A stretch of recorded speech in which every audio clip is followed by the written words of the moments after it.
Hi friends, ഇന്ന് നമ്മുടെ dinner plan ഐഡിയാസിന്റെ 5th day ആണ്. ഇന്ന് നമുക്കൊരു അപ്പത്തിന്റെ റെസിപ്പി നോക്കാം. ഡിന്നറിനൊക്കെ നമുക്ക് കഴിക്കാൻ പറ്റുന്ന കറികളൊന്നും ഇല്ലാതെ തന്നെ നമുക്ക് അങ്ങനെ തന്നെ കഴിക്കാൻ പറ്റുന്ന ഒരു അപ്പത്തിന്റെ റെസിപ്പിയാണ്. അതിനു വേണ്ടി ഇവിടെ ഒരു പാത്രം എടുത്തിട്ടുണ്ട്. ഇനി ഇതിലോട്ട് നമ്മൾ ചേർക്കുന്നത് 2 കിഴങ്ങ് ഉപ്പിട്ട് പുഴുങ്ങിയെടുത്തതാണ്. അത് ഇതിലോട്ടൊന്ന് ചേർത്ത് കൊടുക്കാം. ഇനി ചേർക്കുന്നത് ഒരു ചെറിയ സവാളയുടെ പകുതി ചേർത്ത് കൊടുക്കാം. പൊടിയായിട്ട് അരിഞ്ഞെടുത്തതാണ്. ഇനി ചേർക്കുന്നത് ഒരു പച്ചമുളക്, അതും കൂടെ ചേർത്ത് കൊടുക്കാം. ഇനി കുറച്ച് കറിവേപ്പിലയും കൂടെ ചേർക്കാം. ഇനി നമുക്കിത് സ്മാഷർ വെച്ചിട്ട് നന്നായിട്ടൊന്ന് ഉടച്ചു കൊടുക്കാം. ഒട്ടും കട്ടയില്ലാതെ നന്നായിട്ടൊന്ന് ഉടച്ചു കൊടുക്കാം. ഇനി ഇതിലോട്ട് നമ്മൾ ചേർക്കുന്നത് 1 കപ്പ് ഗോതമ്പ് പൊടിയാണ്. ഇതിന് പകരം വേണമെങ്കിൽ മൈദപ്പൊടിയോ ഉപയോഗിക്കാം. ഇനി ഇതിലോട്ട് ആവശ്യത്തിനുള്ള ഉപ്പ് ചേർത്ത് കൊടുക്കാം. ഇനി കുറേശ്ശെയായിട്ട് വെള്ളം ചേർത്തിട്ട് ഇതൊന്ന് മിക്സ് ചെയ്തെടുക്കണം. നമ്മുടെ ദോശമാവിന്റെ ഒക്കെ പരുവത്തിൽ വേണം വെള്ളം ഒഴിച്ചിട്ടൊന്ന് എടുക്കാൻ. ഒട്ടും കട്ടയില്ലാതെ നല്ല പോലെ ഒന്ന് കലക്കിയെടുക്കണം. ആവശ്യത്തിന് വെള്ളം ചേർത്ത് കൊടുക്കാം കേട്ടോ. നമുക്കറിയാലോ ഒരു ദോശമാവിന്റെ ഒക്കെ ഒരു പരുവം. ഇപ്പൊ നല്ലപോലെ ഒന്ന് മാവ് ഒന്ന് മിക്സ് ചെയ്തെടുത്തിട്ടുണ്ട് കേട്ടോ. ഇതുപോലെ വേണം. ഇനി അപ്പം ഒന്ന് ചുട്ടെടുക്കാൻ വേണ്ടി ഒരു പാൻ ഗ്യാസിലോട്ട് വെച്ച് കൊടുത്തിട്ടുണ്ട്. അതിലോട്ട് ചെറുതായിട്ടൊന്ന് ഓയിൽ തൂത്ത് കൊടുത്തിട്ടുണ്ട്. ഇനി നമുക്ക് മാവ് ഇതിലോട്ട് കോരി വെക്കാം.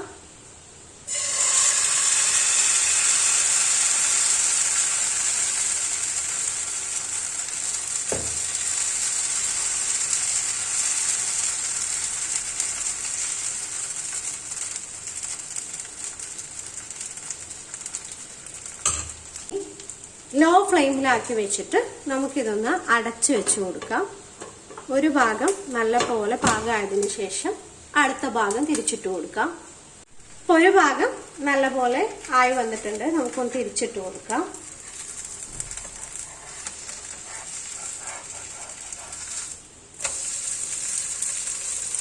രണ്ട് ഭാഗവും നല്ല പോലെ റെഡി ആയിട്ടുണ്ട്. നമുക്ക് പാനിൽ നിന്ന് മാറ്റാം. ഇനി അടുത്തതും കൂടെ നമുക്ക് ഒഴിച്ചു കൊടുക്കാം.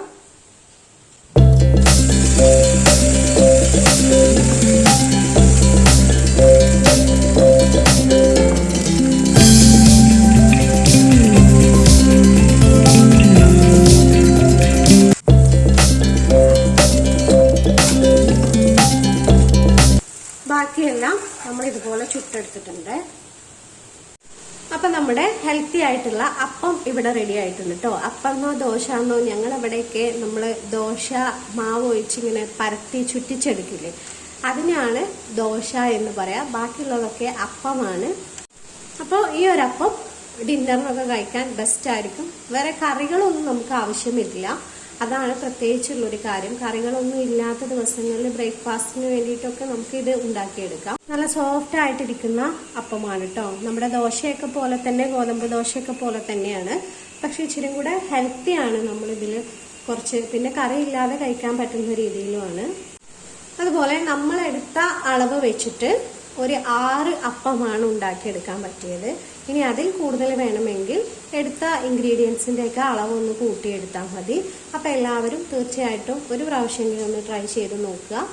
അപ്പോൾ വീഡിയോ ഇഷ്ടമായിട്ടുണ്ടെങ്കിൽ ലൈക്കും കമന്റും ഷെയറൊക്കെ ഒന്ന് തന്നേക്കണേ. അതുപോലെ ഈ ചാനൽ ആദ്യമായിട്ട് കാണുന്നവരുണ്ടെങ്കിൽ ചാനൽ ഒന്ന് സബ്സ്ക്രൈബ് ചെയ്യാൻ ശ്രമിക്കണേ. ഓക്കെ, അപ്പോൾ അടുത്ത വീഡിയോയിൽ കാണാം. Thank you.